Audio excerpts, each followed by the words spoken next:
It says preparing to live stream the meeting. I am waiting. Hopefully this will work. I know they weren't letting me live stream on this channel before. Yay!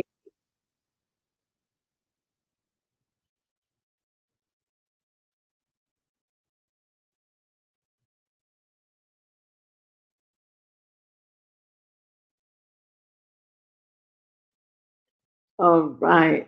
Welcome if you happen to tune in. So it looks like this topic of overcoming dyslexia and getting a scholarship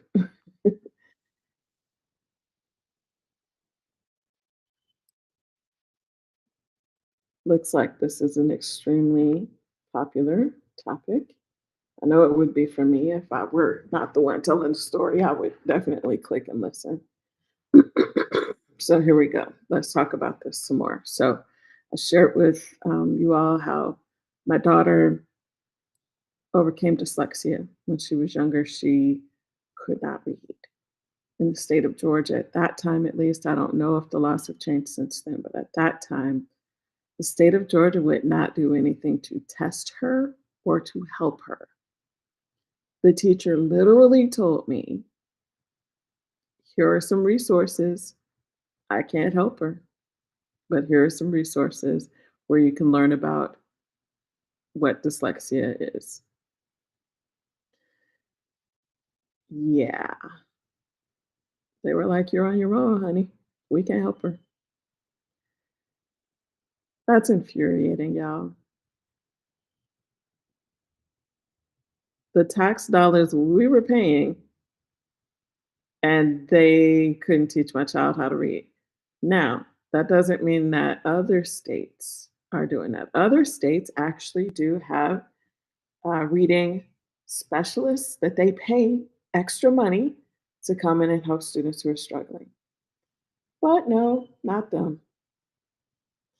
And I know at one point in time, I mean, I was so overwhelmed raising three kids that are close in age that I didn't have time to go get involved in any movements or legal things to try to get the state to start testing for dyslexia or helping students with dyslexia. So I just did what I had to do to help my family. Okay. But I know that there was some type of movement because I had looked into it. There was some type of movement.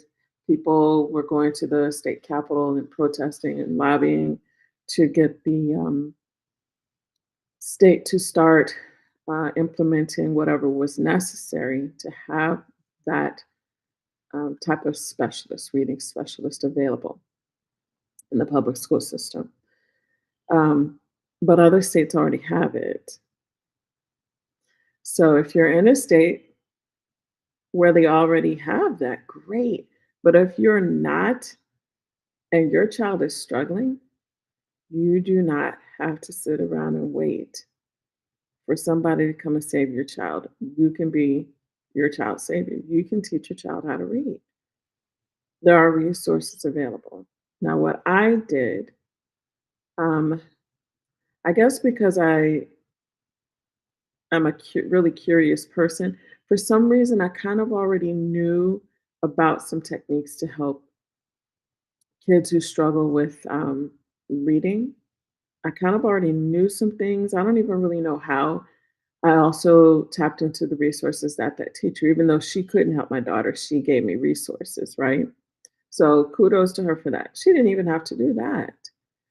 So I disenrolled my daughter from school and we started playing games. That's basically what we did is we started playing games that were making reading fun for her.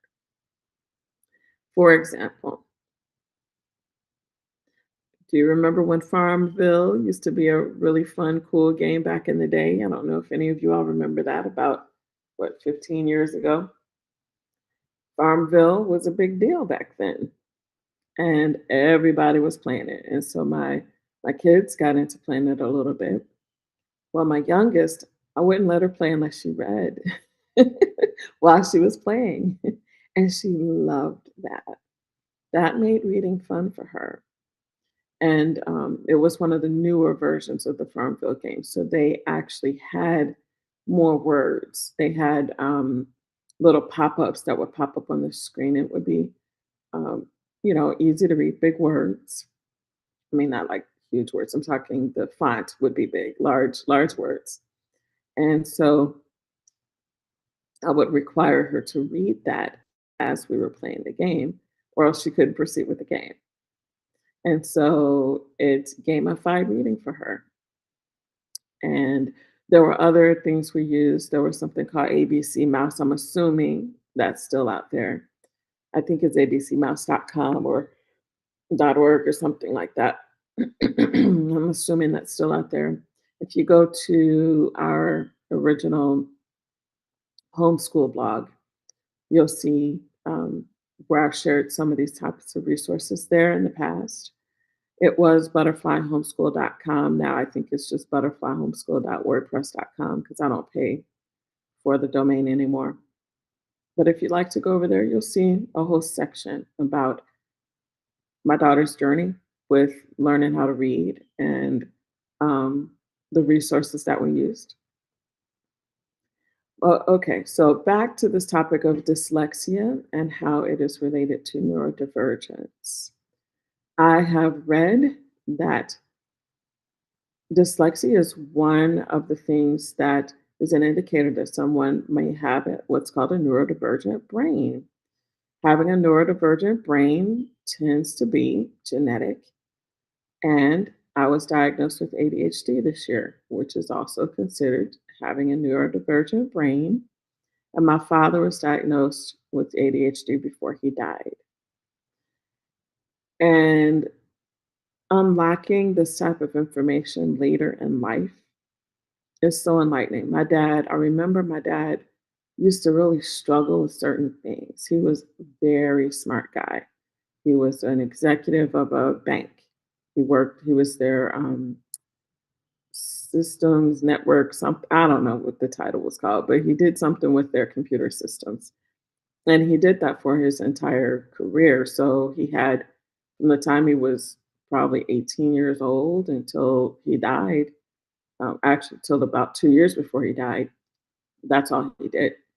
So he was a very smart guy. He was able to have a really solid career, um, but he struggled. So let me share with you what I saw with my dad before we knew he had ADHD and what I saw with myself. Okay. So my dad, even though he was really smart, he had difficulty with his relationships at work specifically.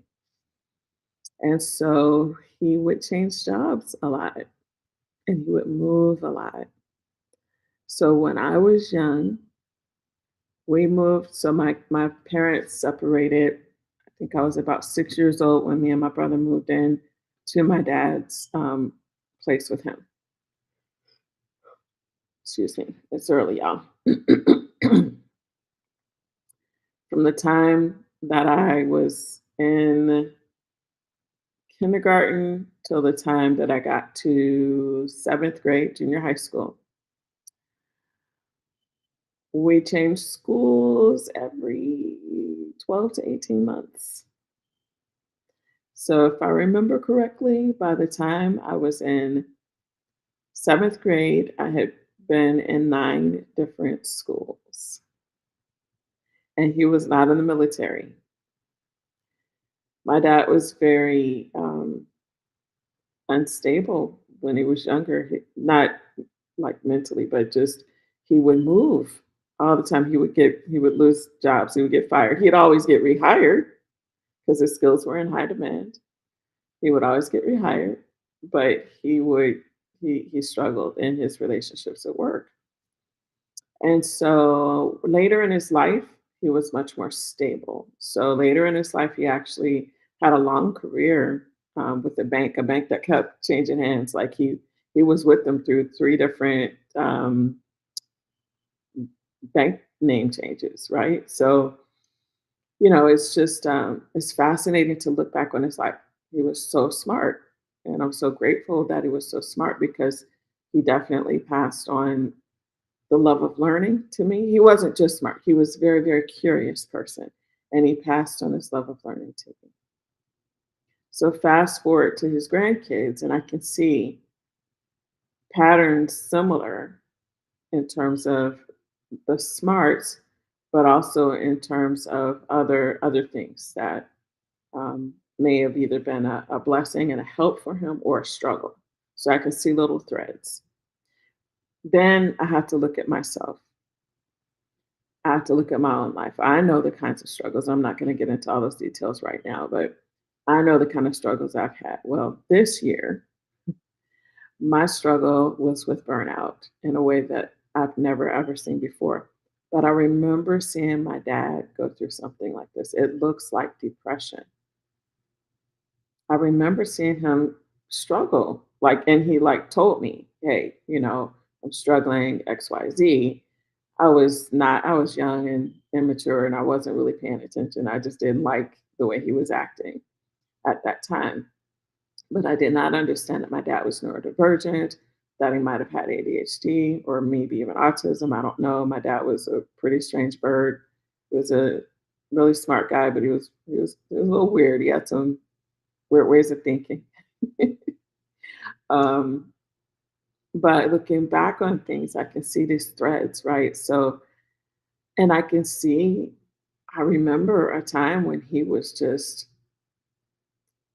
I don't, he said he was stressed out. That's what he told me. Um, but looking back on it, it did seem like he was like a little depressed, um, not sad, but just struggling. And looking back on it, I think he had ADHD burnout, but he didn't know that's what that was. He just was struggling along, trying to figure things out the best he could. And eventually he snapped out of it, right? So fast forward to my life. I spent 6 months of this year barely able to take a shower. Like, I was barely getting in the shower twice a week. I'm pretty sure there were periods where I didn't even do that. So I lost 6 months of my year. And I was thinking about this recently. How did I get there? What happened that got me in that place? And I can think of lots of things. Some of it is actually biological, physical, but some of it is some mistakes that I made. So I'm going to be putting out an article on this. I've got to get ready for work here soon, so I don't have a lot of time to get into it. But there were some specific things that I was doing, bad boundaries, not taking care of myself properly, some things that I definitely am being much more vigilant about now to prevent, because I can't lose 6 months of my life again. I really regret that it took me that long to recover. It took me a while to get help, not any fault of mine. I was trying to get help, it just took a while. Um, but I'm determined that whatever's within my power to prevent this from ever happening again, I'm preventing it from ever happening again.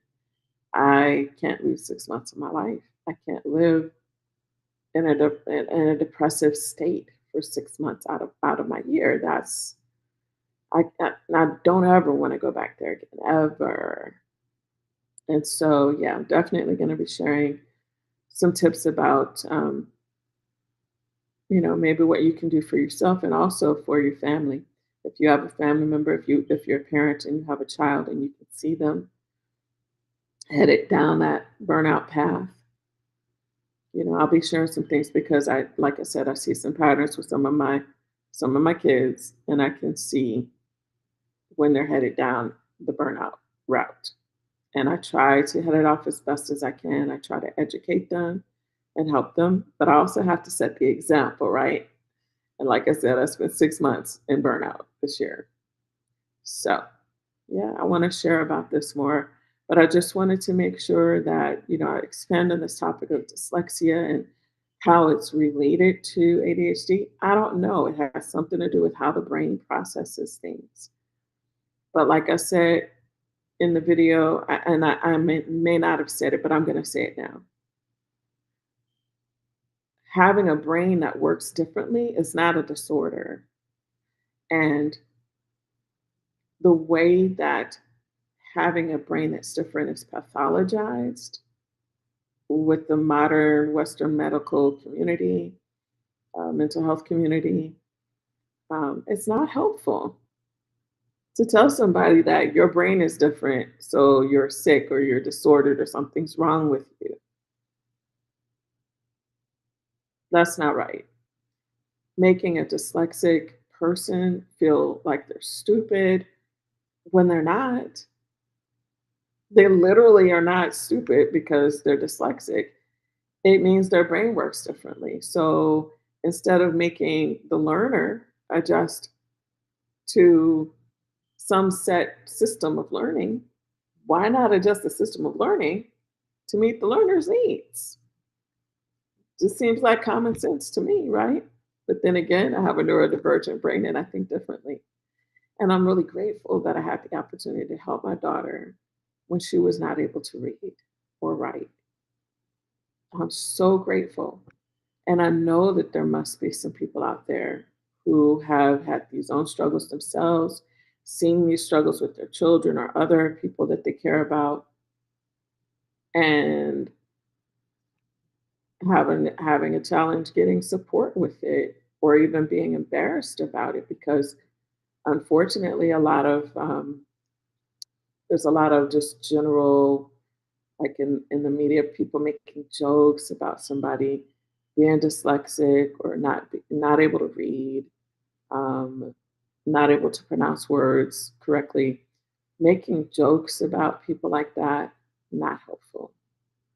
And if those of us who understand don't speak up about this, who will, right? So I just want to put this out there and encourage everybody. Look, you can get help for yourself or for the person that you care about. There is help. Even if it doesn't come through your public school system, there is help. So make sure that you turn over all stones until you get the help you need. I'm Coach Donna Marie. Thanks for listening. God bless you. I hope that whatever journey you're on, that you are successful with that. If you want my support, ask me for a free call to get to know me, and you can see if you want to sign up for my community. That's where I provide support. Is to my community. I call it the village. So if you want to meet me, you can ask me for a free call. Where to go? CoachDonnaMarie.com. CoachDonnaMarie.com. God bless you. Bye bye.